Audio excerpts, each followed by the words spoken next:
en Mateo capítulo 5,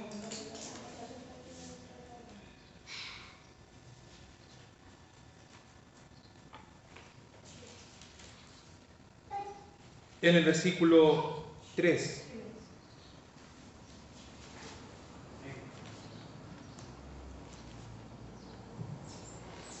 Mateo capítulo 5, versículo 3, reconocido como el Sermón del Monte.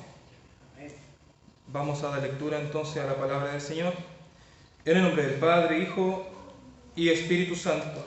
Amén. Dice así: Bienaventurados los pobres en espíritu, porque de ellos es el reino de los cielos. Bienaventurados los que lloran, pues ellos serán consolados. Hasta ahí la palabra del Señor. Damos gracias, Señor, por su palabra, por estos versículos. Queremos, Señor, de que usted, Señor, sea intermedio de este mensaje. Señor, que no sea yo con mis capacidades, Señor, sino que sea yo con mis incapacidades, Señor, y que sea su Espíritu Santo, Señor, entregando su palabra. Padre Celestial, nada puedo llenar yo, Señor, sino que su Espíritu Santo es quien hace la obra y quien convence al hombre de pecado. Rogamos, Padre Celestial, que sea usted, Señor amado, en medio de nosotros. Se lo pido, se lo suplicamos en el nombre de Cristo nuestro Salvador. Amén. Demos la gloria al Señor. Gloria a Dios, gloria a Dios, gloria a Dios, gloria a Dios.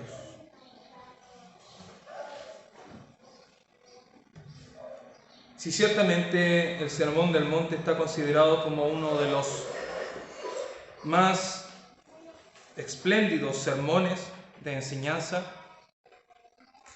a los cuales la intención de nuestro Señor Jesucristo fue enseñarles a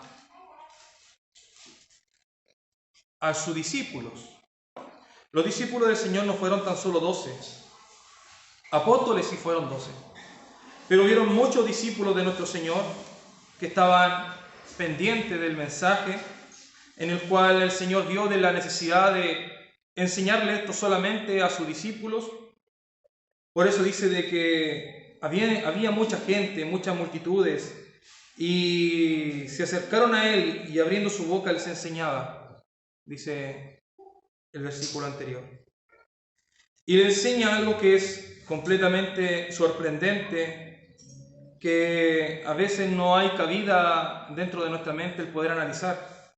Cuando habla sobre bienaventurados los pobres en espíritu, pues de ellos es el reino de los cielos. La palabra bienaventuranza o bienaventurado significa feliz, dichoso, alegre. Pero mire la aparente contradicción. Dice, bienaventurado los pobres. Regularmente, un pobre nunca va a estar feliz con su situación. Nunca va a estar contento con su situación en la que mantiene. Pero la palabra del Señor dice bienaventurado. Si la palabra del Señor habla de una bienaventuranza y dice los pobres en espíritu, no se refiere a una pobreza material, sino que se refiere a una pobreza espiritual. Y aunque fuese una pobreza espiritual, si usted se fija, aún así llamaría a una angustia, a una depresión. Pero la palabra del Señor habla de que todos aquellos que son pobres en espíritu serán bienaventurados, serán alegres, serán felices. ¿A qué se refiere entonces a esta pobreza de espíritu? Algunos la asocian con una falta de oración, estoy débil en el espíritu. Algunos lo asocian con una falta de búsqueda, pero la palabra del Señor no se refiere a eso. Cuando se refiere a pobres en espíritu, se refiere específicamente a la incapacidad del hombre para ir a Dios. Cuando habla sobre una pobreza, habla sobre reconocer nuestra bancarrota espiritual, que no hay forma ni medio en que nosotros, por nuestras fuerzas, podamos ir a Dios. Habla específicamente de aquellos que reconocen su bancarrota, que reconocen su vida pecaminosa, aunque tengan una vida de oración, aunque tengan una vida de ayuno, aunque pasen en la iglesia día y noche, aún así se dan cuenta de su pobreza espiritual y de su incapacidad de poder ir a Dios por sus propios medios y por sus propias fuerzas. Si ciertamente el hombre confiaba en sus capacidades, el hombre siempre ha tenido esa forma de creer ir a Dios por sus propios medios, en el cual el apóstol Pablo en el libro de los Romanos lo dice claramente. Usted lo puede buscar en el capítulo 9, en el versículo 14, dice: ¿qué diremos entonces? ¿Hay injusticia en Dios? De ningún modo, porque Él dice a Moisés: tendré misericordia del que yo tenga misericordia, y tendré compasión del que yo tenga compasión. Así que no depende del que quiere, ni del que corre. ¿Y se fija? Sino de Dios, que tiene misericordia, porque la Escritura dice a Faraón: para esto te he levantado, para demostrar mi poder en ti, y que mi nombre sea proclamado por toda la tierra. Aquí deja clara la voluntad del Señor, que no depende ni del que corre, ni del que quiere, sino que depende netamente de Dios y de su misericordia. Cuando reconocemos de que es solamente Dios quien busca al hombre, ya se da cuenta el ser humano de su pobreza espiritual de poder ir a Dios. Y cuando nuestro Señor Jesucristo lo dijo: yo soy el camino, yo soy la verdad y yo soy la vida, y nadie va al Padre si no es por mí. Eso dijo nuestro Señor Jesucristo. No depende de que el hombre tenga ganas de conocer a Dios, sino que es Dios quien nos demuestra nuestra pobreza espiritual para que le busquemos. Y hay una controversia en cuanto a este versículo, a este mensaje, debido a que una de las enseñanzas dice de que Dios nos seduce y somos nosotros quienes vamos a Dios. Pero la palabra de Dios está diciendo claramente que no es una seducción de Dios, sino que es Dios quien tiene misericordia. Y que si el hombre reaccionó, no fue porque el hombre quiso venir a Cristo, sino que fue porque Cristo lo llamó. Porque para esto te he llamado. Eso le dijo nuestro Señor a Faraón, lo que estábamos dando lectura hace poco. Y hay una controversia en cuanto a esto porque dicen, a ver, el verbo atraer puede ser un poco conflictivo, porque si Dios me dice que venga, pero también hay parte de mi voluntad de que yo puedo ir a Cristo. Así lo llaman. Por lo tanto, si Dios tal vez me llamó, pero también hay mérito mío en que yo pude obedecer y pude ir a Cristo. Pero fíjese una cosa, cuando Cristo llama y está hablando de una pobreza espiritual, de una incapacidad espiritual, podemos analizar la incapacidad que tuvo Lázaro. Lázaro estaba muerto. No había forma de que Lázaro pudiese reaccionar ante el frío, ante el calor, o escuchar o mirar, ¿Por qué? Porque estaba muerto. Ese hombre estaba incapacitado. Era un hombre pobre, incapacitado, que no tenía reacción. Pero fíjese bien lo que la palabra de Dios provoca. Cuando nuestro Señor Jesucristo alzó la voz y dijo, Lázaro, ven fuera, no fue el hombre con su voluntad de ir a Cristo, sino que el hombre fue porque nadie puede abstenerse al llamado de Dios. Nadie puede negarse a la orden de Dios. Cuando Dios da una orden, esa orden se cumple. Así lo hicieron el universo, la tierra, toda la fuente de las aguas, toda la creación obedeció a la palabra de Dios. El cielo, las nubes, las aves, todos aquellos obedecieron a la palabra de Dios. El hombre siempre ha querido tratar de obtener un poco de elogio de esto, de decir, yo también tengo parte porque yo cumplí con la obediencia en ir. Y aquí la palabra del Señor también les habla, el apóstol Pablo, sobre las leyes, de que para el hombre es imposible poder cumplir el mandamiento. El único que ha sido santo, sin pecado, es nuestro Señor Jesucristo. Y todos nosotros, si estamos en este lugar, no ha sido ni por mérito, ni por inteligencia, ni por astucia, o por tal vez un poder sobrenatural de obediencia que nosotros podamos decir que nació de nosotros, sino que si estamos en este lugar, es por gracia y misericordia de nuestro Señor. No hay inteligencia humana que pueda decir, yo entendí la palabra del Señor porque soy inteligente y porque llevo estudiando muchos años la palabra del Señor. Sino que la palabra del Señor, si tú la pudiste entender, fue porque el Espíritu Santo te la ha revelado.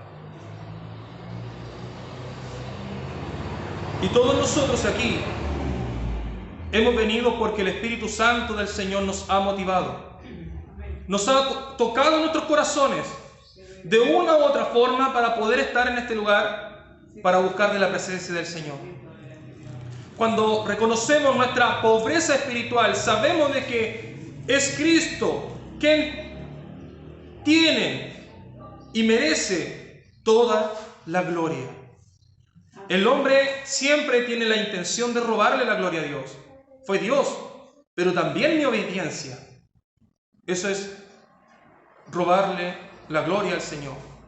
Porque si estamos en este lugar, es por misericordia y gracia de nuestro Señor.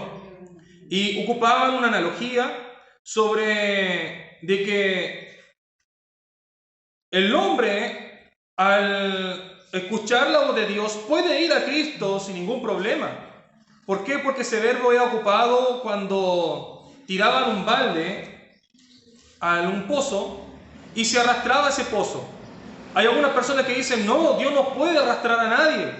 El hombre es el que tiene que venir por su voluntad. Es Cristo y su Espíritu Santo que seduce al hombre. Pero la palabra del Señor habla sobre arrastrar.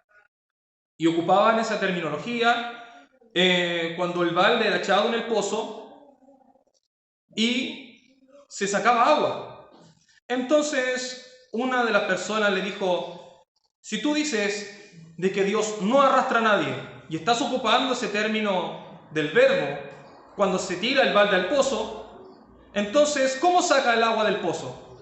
¿Lo seduce como tú dices y dice agua ven, o simplemente toma la cuerda y la arrastra? Y allí se calmó ese debate. Quedaron todos callados y cambiaron el tema, no siguieron debatiendo sobre si es el hombre con su inteligencia y su capacidad o es Cristo quien nos atrae a sí mismo. Y podemos ver de que esta gran obra la hace la palabra del Señor. Cuando hay una persona con una inquietud dentro de su corazón que siente ganas y ganas de conocer el bien y el mal debido a que no sabe cómo está su vida, así como lo hizo este hombre, Martín Lutero, cuando se convirtió. Este hombre no buscó por medio de las Escrituras de inmediato para contradecir a la Iglesia Católica, sino que él sintió la necesidad, porque él sabía de que todo lo que él hacía no motivaba la salvación, no se sentía contento. Él oraba, ayunaba, se confesaba, traía muchas cosas para poder él sentirse limpio del pecado, y este hombre con su corazón sincero se daba cuenta de que ni así podía dejar el pecado. Y esto lo motivó, ¿sabe qué? A buscar la palabra de Dios. La pregunta es, ¿qué fue lo que nació dentro de este hombre para que buscase a Dios?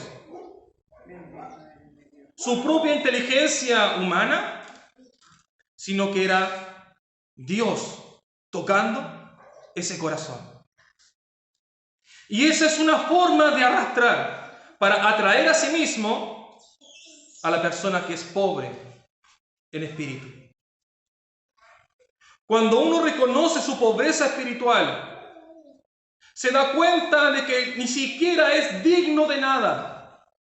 Como el hijo pródigo, cuando vino en sí la gordura y se dio cuenta de que ya lo había perdido todo y reconoció dentro de sí que ya era un hombre miserable, de que estaba comiendo inclusive la comida de los cerdos, cuando este hombre reconoció su incapacidad, su pobreza para poder seguir, se acordó de su padre. Me levantaré e iré a mi padre.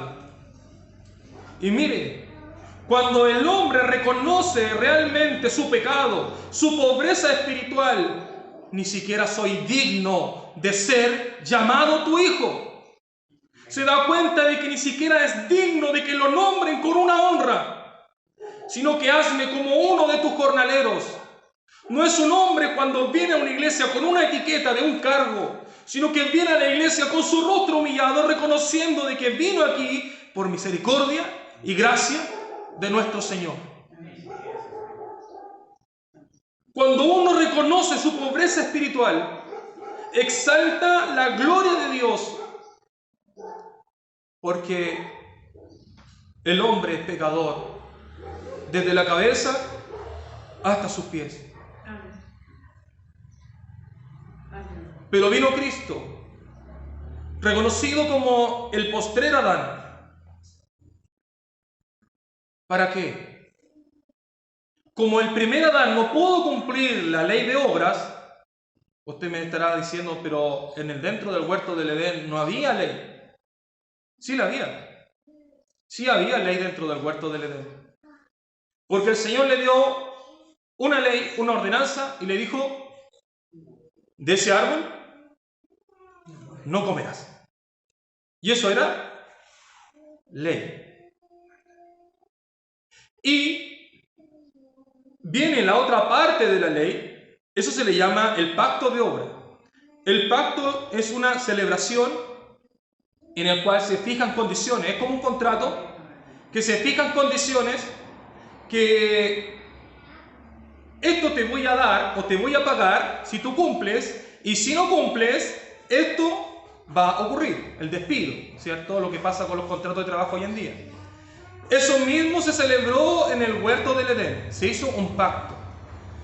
Tal vez algunos preguntarán, pero en el libro de Génesis en ninguna parte habla sobre el pacto de Dios con Adán.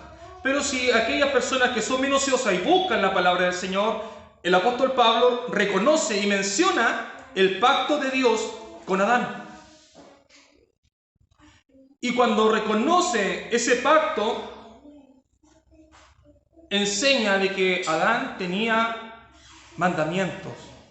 Y ese mandamiento era ley.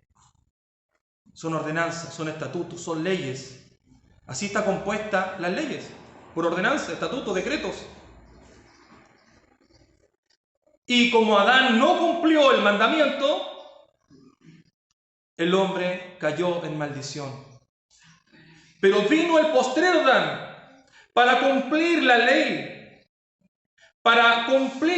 de obras, ¿cierto? Yo tengo que hacer cosas para ser salvo.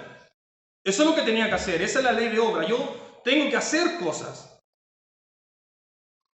Cristo la cumplió todas, porque ningún ser humano, por muy cuidadoso en su forma de vestir o su forma de hablar que fuese, nadie podía cumplir la ley. Los fariseos intentaron muchas formas para poder alcanzar salvación mediante el cumplimiento de ley, pero el Señor fue claro y explícito diciéndoles: hipócritas. Y eso mismo el Señor enseña aquí. Tenemos que reconocer nuestra incapacidad de cumplir la ley, nuestra incapacidad de ser perfectos por nuestra cuenta, nuestra incapacidad de ir a Dios por nuestros méritos. Y el Señor declara: bienaventurados los pobres en espíritu. Todos aquellos que reconocen su bancarrota serán bienaventurados.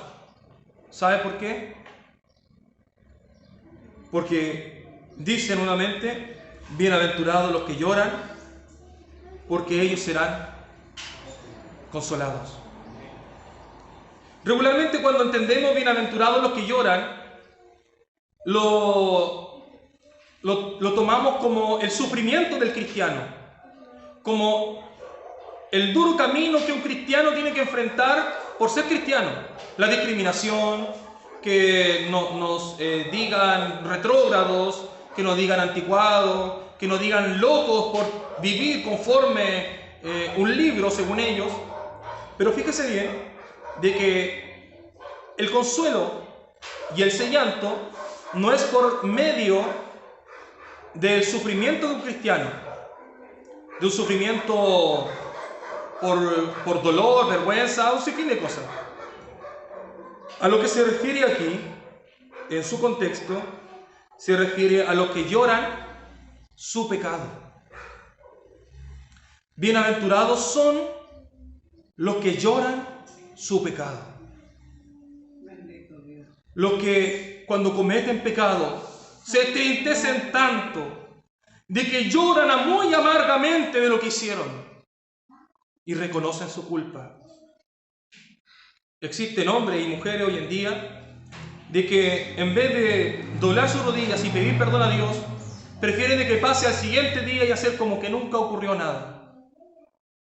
Asimismo se ha visto inclusive dentro de los matrimonios, ni siquiera a veces hay un perdón de por medio, pensando que tal vez el día siguiente va a borrar todo. Pero la palabra del Señor dice que debemos de perdonarnos, pedir perdón. Y eso es lo que muchas veces nosotros lamentablemente caemos en ese error de que, total, es otro día. Sí, es otro día, pero transgredimos y dañamos a alguien. Tenemos que pedir perdón. Y aquí, hermano, dice la palabra del Señor que ese consuelo que el Señor entrega son a todos aquellos que lloran su pecado y buscan a Dios en arrepentimiento. Y ves que cometen un pecado, lo lloran, se entristecen y buscan a Dios en arrepentimiento y fe. Podemos ver de que cuando el apóstol Pedro tenía mucha estima en sí mismo, decía: Señor, si lo demás puede que te nieguen, pero yo jamás. Mi vida voy a dar por ti. Este hombre no era un hombre que reconocía su pobreza espiritual, su incapacidad. Este hombre solamente exaltaba. ¿Por qué? Porque era un hombre efusivo. Era un hombre como muy vigoroso, pero no era un hombre que estudiase su propia vida y que reconociese cuántas veces había cometido pecado. Este hombre, Pedro, era un hombre muy impetuoso. Inclusive dice la palabra del Señor de que tomó a Pedro y a otro discípulo, ¿cierto? Y lo llevó a un lugar donde se presentó Moisés y Elías. Y dice de que los demás discípulos estaban perplejos, no hallaban qué decir por esa transfiguración. Pero dice de que Pedro habló. Imagínense, Pedro nunca se quedaba callado. Pedro siempre fue muy impetuoso, siempre hablaba, siempre era muy oportuno para decir cosas. ¿Y qué dijo? Señor, Señor, ¿no quieres que hagamos una enramada para Moisés y Elías aquí? Y si ponemos atención a esto, fíjese bien de que era un comentario bastante fuera de lugar. ¿Para qué quería una enramada? Si era una transfiguración, eran seres celestiales. ¿Qué lo estaba viendo? Porque él decía que balbuceaba cosas que no sabía, o cosas que para que no hubiese silencio llegaba y hablaba. Y a veces también hablamos de nosotros así, que no les gusta el silencio y a veces cuando hablamos dejamos el desastre. Y vemos que aún así nuestro Señor Jesucristo siempre tuvo paciencia de Pedro. Pedro muchas veces hablaba, inclusive tuvo la honra de reconocer de que nuestro Señor Jesucristo era el Cristo. Y nuestro Señor dijo, ¿sabes qué? Te felicito, Pedro. No, te lo reveló mi Padre. Si lo dijiste fue porque mi Padre te lo reveló. Y fíjese bien, cuando después nuestro Señor Jesucristo anunció su muerte, Pedro, ¿qué dijo? Lo llevó a un lado para convenirle a que no hiciese eso. Si al principio estaba anunciando y reconociendo de que Jesús era el Cristo, ¿cómo entonces podía aconsejar a alguien que era mencionado como el Hijo de Dios? ¿Se da cuenta? Pedro no se estaba dando cuenta con quién estaba hablando. Él se creía tal vez mejor que el Señor Jesucristo, porque los llevó a un lado para aconsejarlo. Y así muchos errores cometió Pedro. ¿Por qué? Porque no reconocía su pobreza espiritual, sino que él se creía capaz de hacer muchas cosas. Hasta que nuestro Señor Jesucristo le dio el pase a que se diese cuenta. Y le dijo, de cierto te digo, de que antes de que cante el gallo, me habrán negado 3 veces. Cuando Pedro negó las 3 veces, ¿qué dice la palabra? Que lloró. ¿Sabe por qué lloró? Porque traicionó a su maestro. Era una traición. Para cuando tú cometes un pecado, ¿sabes cómo se llama eso en contra de Dios? Es una traición. Es una traición a Dios. Pedro reconocía esto, se dio cuenta de su pobreza espiritual y de que estaba perdido. Judas, que también traicionó al Señor, decidió quitarse la vida.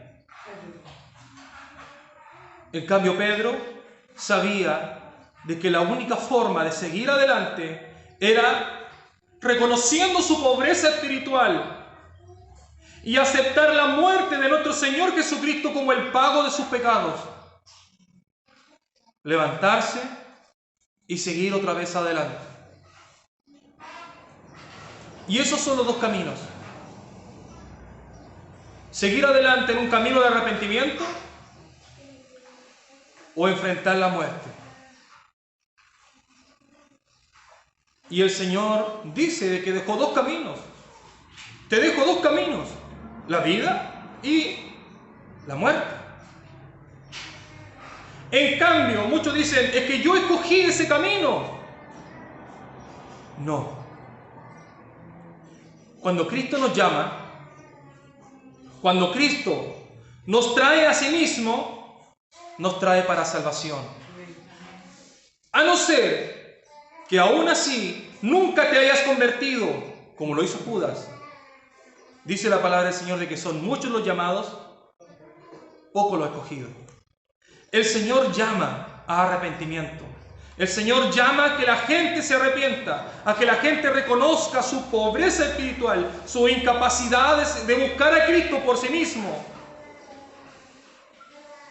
De que no confiemos de que oramos tantas veces en el día, que no confiemos de que vamos a la iglesia tantas veces a la semana, de que no confiemos de que soy un corista y canto alabanzas. No confiar en eso, sino que confiemos en Cristo como nuestro Señor. Bienaventurados los que lloran, pues ellos serán consolados.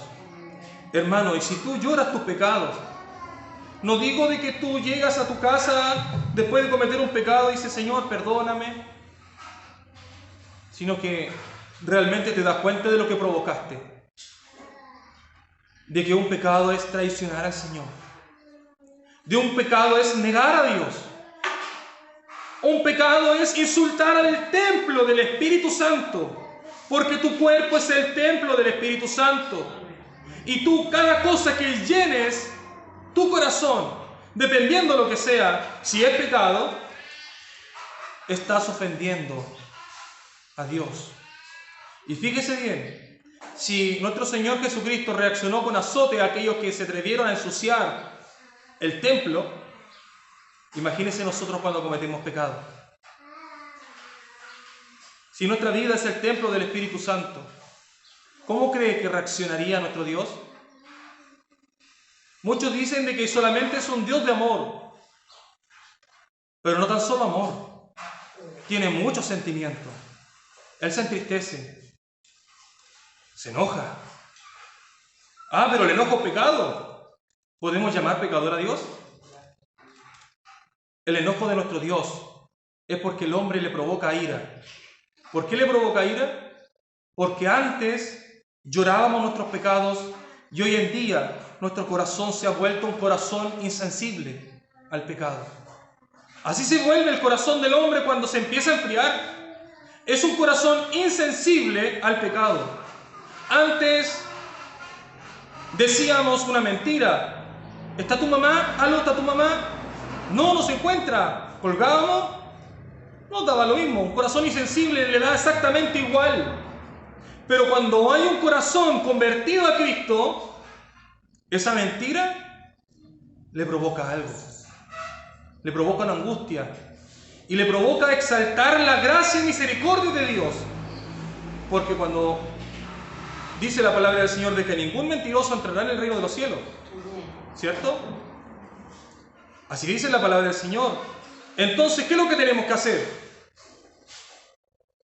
Condenarnos nosotros, decir, entonces yo ya estoy perdido y Dios ya no quiere nada más conmigo, no saco nada más con ir a la iglesia, no saco nada más con hablar con el pastor, no saco nada más con orar, porque Dios ya no quiere nada conmigo. Y así le ha pasado a muchos. Piensan de que cometer un pecado significa de que Dios ya no quiere nada conmigo, Dios está molesto. Y en parte sí, está molesto el Señor, porque Él es un Dios justo, pero también es un Dios misericordioso. Y las dos formas van iguales. Eso es lo que pensó Judas, diciendo, Dios ya no quiere nada conmigo, ya no saco nada con volver por la vergüenza tal vez. Pero Pedro se levantó, se devolvió, enfrentó su vergüenza, a pesar de que traicionó al Señor, lo negó. Tú estabas con Él, si tú hablas con Él, inclusive yo te he visto. Y dice de que inclusive lo negó hasta con insultos, con garabatos, con blasfemias. Eso dice la palabra del Señor. La tercera vez lo hizo así. No, yo no estaba con Él. Y la tercera vez ya brotó su lenguaje. Cantó el gallo y este hombre se dio cuenta. Hermanos, y así la palabra del Señor nos llama a reconocer nuestra incapacidad, nuestra pobreza. Fíjese bien en el valle de los huesos secos, cómo un ser podrido, ni siquiera tenía carne, al igual que Lázaro, fíjese bien, cómo nuevamente el Señor le habla a aquellos huesos. ¿Se levantaron por sus capacidades? La palabra del Señor lo restauró de a poco a poco, de a poco a poco. hasta que le dio un corazón sensible al pecado. Así quiere el Señor que reconozcamos nuestra pobreza espiritual y nos demos cuenta de que solamente si no fuese por Cristo seríamos unos huesos secos, podridos, incapacitados. Y si estamos en este lugar, no es porque mi padre me crió en el Evangelio, no es porque mi madre me crió en el Evangelio, sino que fue porque Cristo llamó a mi madre y utilizó a mi madre para tenerme en este lugar. Porque la enseñanza de mi padre,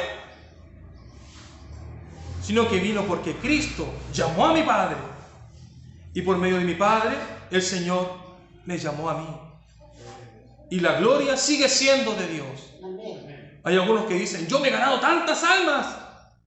Una vez un hermano llegó muy contento porque salió a predicar a la calle y trajo una persona y llegó a la iglesia a esa persona y este hombre se sentía muy contento y lo hizo saber a todos los hermanos. Mire, él llegó, yo estaba predicando, yo estaba predicando en la calle y llegó aquí por mí.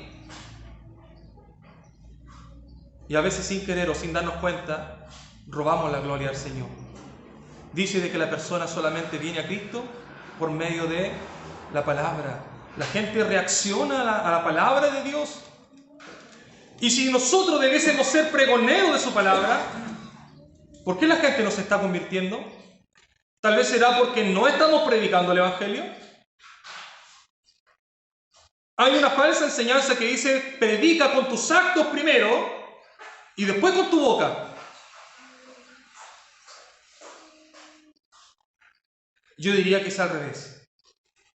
Lo que predicamos con nuestra boca tiene que darse ejemplo con lo que hacemos.